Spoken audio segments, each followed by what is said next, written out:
Okay, this topic is looking at how to find the equation of a polynomial from its graph. So let's say we have a graph. I'm going to graph it real quick. And we're told this graph has a y-intercept at -8. So what we're going to do is we got to first recognize what we have for our roots. We're going to find the roots and the degree. And then when I find my roots, I'm going to change them into factors. So my first one I notice is I have a root at -4. I have a root at -1. And I have a root at 2. Notice the one at -4, how it just bounces off. At -1, it crosses through. And at 2, we get a little cubic shape. Well, the ones that bounce off the graph, it's going to be an even root. So we're going to assume it's a square. It could have actually be a fourth, but actually fourths would look a little bit different. And right here, this is going to be a cube. So we have a double and we have a triple. And that's what you should be assuming if you see this. Now this is a single, so it's not going to be a triple right there. So when you see this kind of a relationship where it just bounces off like that, assume that's a double root. Okay, so now what we need to do is figure out what is this a value right here. So when I do my factors, I have x minus 4 as my root, so my factor is x plus 4. Factor is x minus 1, so my root is x minus 1, so my factor is x plus 1. Root at x equals 2, my factor is x minus 2. We have a double root at x minus 4, right when x equals -4. So the x plus 4 factor has a square. We have a triple root at x equals 2, so the factor of x minus 2 has a cube. Okay, now I've got to plug in a point. So I'm going to use this information that was given. We're told it has a y-intercept at -8. What that means is it's going to go to the point 0, -8. I'm going to plug in 0 in for x and -8 in for y. So I get -8, I get 4 squared times 1 times -2 cubed. So I get 16 times 1 times -8.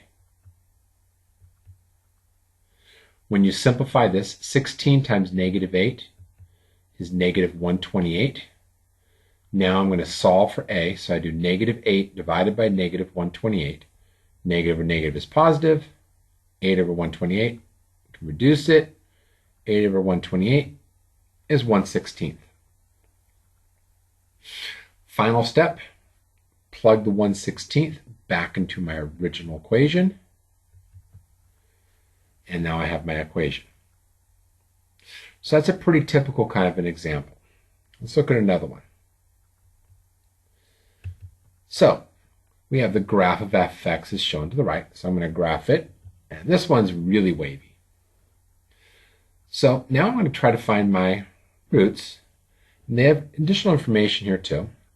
I know the function passes the point 5, 70.4. So I know it goes to some point, and you're going to see these graphed without any kind of a scale on the y-axis because the numbers tend to get really large.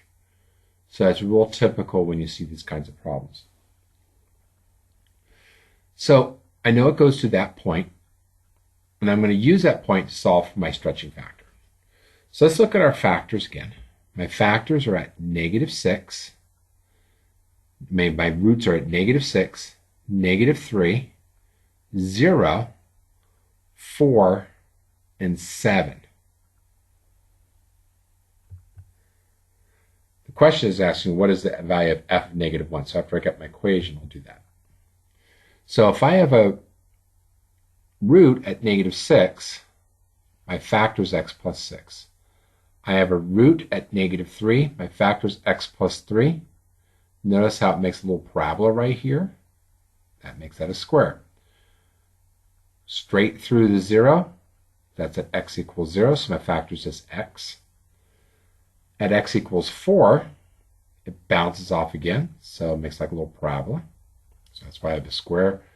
and it passes straight through 7.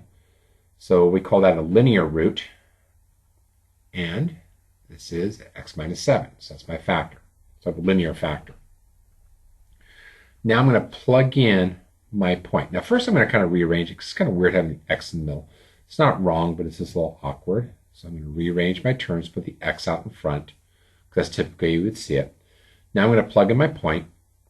I got y equals 70.4.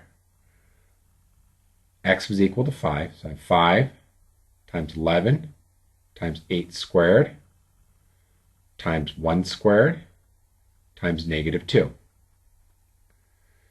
Again, you can calculate this all out in your calculator. You get negative 7040. So you have 70.4 is equal to negative 7040a. Divide by negative 740. And now I've got my equation. So my equation says a equals negative 0.01, or negative 1 over 100 if you want to use a fraction. There's my equation. But the problem asks me to find the value of f of negative 1. So I'm going to plug in negative 1 in that equation. So if you have access to a graphing calculator or one that writes what you're doing, you can actually take it and store the value you want to look for. So I'm going to take negative 1, move it over here for now, negative 1, and I'm storing that into x. And now I'm going to type out this equation. So it's negative 0.01x times x plus 6 times x plus 3 raised to the third times x minus 4 squared times x minus 7. Hit enter. And I end up getting negative 80 this time. Did I type in everything correctly? So I have negative 0.01x times x plus 6, x plus 3 squared. There's my mistake. So I have an error right here in my equation because that was supposed to be x plus 3 squared, not raised to the third. So I'm going to fix my equation.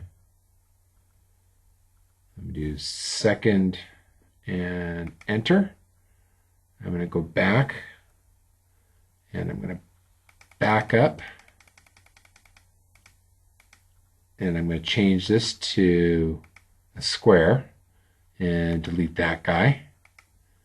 And I got negative 40. Okay, because I already knew what the answer was. So I actually misread my equation. I put a cube in there and made it negative 80. So recognizing it, but you can go back and edit your equations. So if we look at our equation, when I plugged it in, we have f of negative 1 equals negative 40. So always be aware, always check what you're doing, just like I did right there. So it's okay to make mistakes. It's all kind of the process. You just kind of want to be aware when you do occur. Okay, hopefully this one helps out.